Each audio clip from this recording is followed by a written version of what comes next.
Research report. सबसे पहले हम लोग इसकी डेफिनेशन देख लेते हैं कि हमारे पास रिसर्च रिपोर्ट क्या होती है। रिसर्च रिपोर्ट रिकॉर्डेड डेटा होता है प्रिपेयर्ड बाय रिसर्चर्स।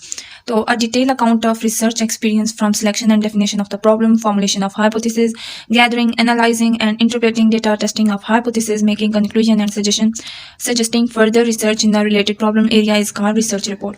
हमारे पास जो रिसर्च रिपोर्ट होती है वो रिसर्च एक्सपीरियंस जितना भी होता है हमारे पास, प्रॉब्लम की सिलेक्शन और डेफिनेशन से लेकर हाइपोथेसिस को फॉर्मुलेट करना, टेस्टिंग उसकी, gather, analysing and interpreting data, कि हम लोग जैसे डेटा को गैदर करते हैं, उसको एनालाइज करते हैं, इंटरप्रेट करते हैं, उसके बाद हाइपोथेसिस को टेस्ट करते हैं, कंक्लूजन जो है वो लास्ट में निकालते हैं, और जो हमारे पास रिलेटेड प्रॉब्लम एरिया के जितनी भी फर्दर रिसर्च होती है, सजेशंस वगैरह देखना, यानी ये जितना भी हमारे पास एक्सपीरियंस होता है उसका एक डिटेल में एक रिसर्च पर लिखना, वो हमारे पास रिसर्च रिपोर्ट होती है।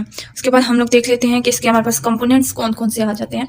With the passage of time जो है वो रिसर्च चेंज होती जा रही है, यानी उसके तरीके और सारा कुछ एडवांस टेक्नोलॉजी की वजह से, लेकिन जो कंपोनेंट है वो चेंज नहीं हुई। जिसमें हमारे पास आ जाता है इंट्रोडक्शन, डिस्क्रिप्शन ऑफ प्रोसीजर, यानी हमारे पास मेथोडोलॉजी कौन सी यूज होगी, description and presentation of result, discussion of the study finding and conclusion. सबसे पहले हम लोग देख लेते हैं इंट्रोडक्शन। इसमें हमारे पास जो रिसर्चर होता है वो लिखता है what is the problem, what is its importance, what is the relation of the problem with previous theory and research, what are the objective of the study and what are the hypothesis। Basically इसमें सारा introduction अपनी research के बारे में लिखता है कि हमारे पास हाइपोथेसिस का प्रॉब्लम क्या था, सारा कुछ यानी रिलेटेड टू देयर रिसर्च। के बाद हमारे पास आ जाता है दूसरा कंपोनेंट, यानी description of the procedure of the research, यानी methodology. Researcher will write in it how did he select the subject, how many subject were used, how were the subject assigned to the groups, what was done to the subject, how was it done, when was it done, how long was it done, how was the reliability of measuring instrument measure, how was the validity of measuring instrument measure। यानी जितना भी हमारे पास methodology होती है कि how was it done, when was it done, how long was it done, यानी हम लोग इस में जो रिसर्चर होता है वो यही सारा कुछ मेथोडोलॉजी रिलेटेड टू मेथड जो हम लोग यूज़ कर रहे हैं सारा इसमें लिखता है। फिर उसके बाद आ जाता है हमारे पास तीसरा component, description and presentation of the result, यानी रिसर्चर जो है वो इसमें लिखता है what which statistical procedure he used to test the hypothesis, what were the outcome of the procedure, what were the subsidiary finding of the research। यानी हमारे पास related to result जितना भी होता है वो रिसर्चर जो है वो इस सेक्शन में लिखता है कि फाइंडिंग्स क्या थी, कौन सा स्टैटिकल जो प्रोसीजर हम लोग अप्लाई करते हैं हाइपोथेसिस को टेस्ट करने के लिए वो यूज़ किया गया था, उसके आउटकम्स और फाइंडिंग्स, ये यानी रिजल्ट क्या था।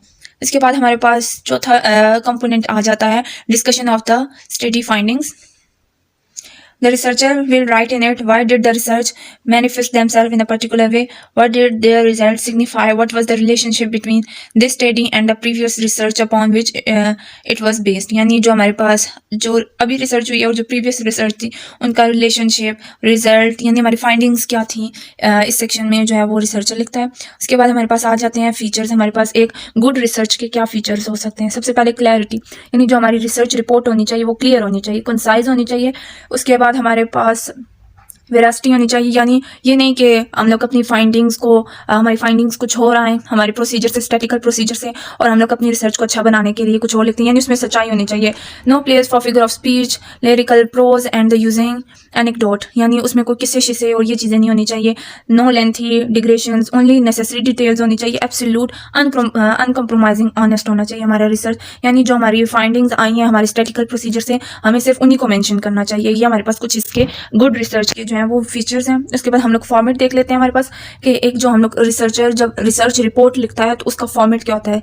जो सबसे पहले आ जाता है वो आ जाता है प्रिलिमिनरी सेक्शन, जिसमें हमारे पास आ जाता है title page, preface, table of content, list of table, list of figures, map, illustrations, ये सारी चीज़ें जो होती हैं वो इसमें आ जाती हैं। उसके बाद आ जाता है हमारे पास इंट्रोडक्शन, जिसमें हमारे पास literature review, statement of hypothesis और रिलेशनशिप बीइंग स्टडीड, यानी जिसमें हमारे पास hypothesis, literature review, delimitations of the study, assumption of the study, definition of important terms, यानी इसमें हम लोग इंट्रोडक्शन में ये सारी चीज़ें लिखते हैं।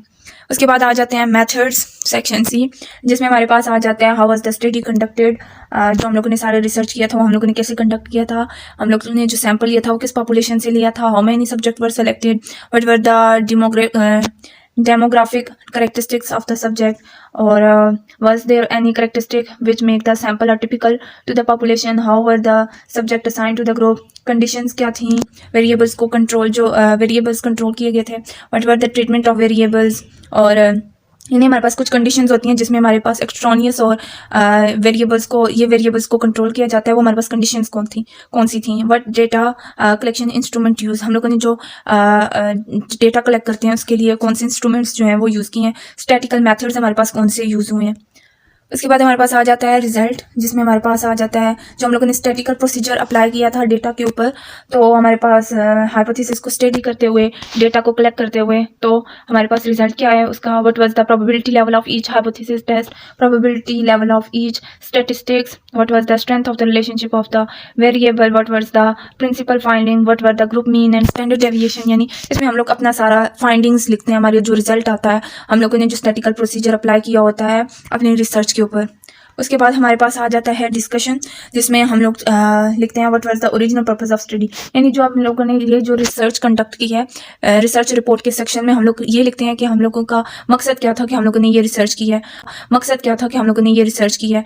How were these purpose met, why they obtain occur, what were the conclusion of the research for practice theory and future research, what is the contribution of the study to the research literature, what were the strength and weakness of the study। यानी इसमें हम लोग अपनी जो research होती है उसके बारे में सारा डिटेल में लिखते हैं कि हमारे पास जो रिसर्च हम लोगों ने की है उसकी स्ट्रेंथ, वीकनेस, सारा कुछ, उसका पर्पस क्या था, कंक्लूजन, थ्योरी और जो फ्यूचर वर्क है हम लोगों की रिसर्च का, वो सारा कुछ। इसके बाद हमारे पास आ जाता है रेफरेंस सेक्शन, जिसमें हम लोग अपने रेफरेंस वगैरह सारे डालते हैं, जिसमें बिब्लियोग्राफी आ जाती है।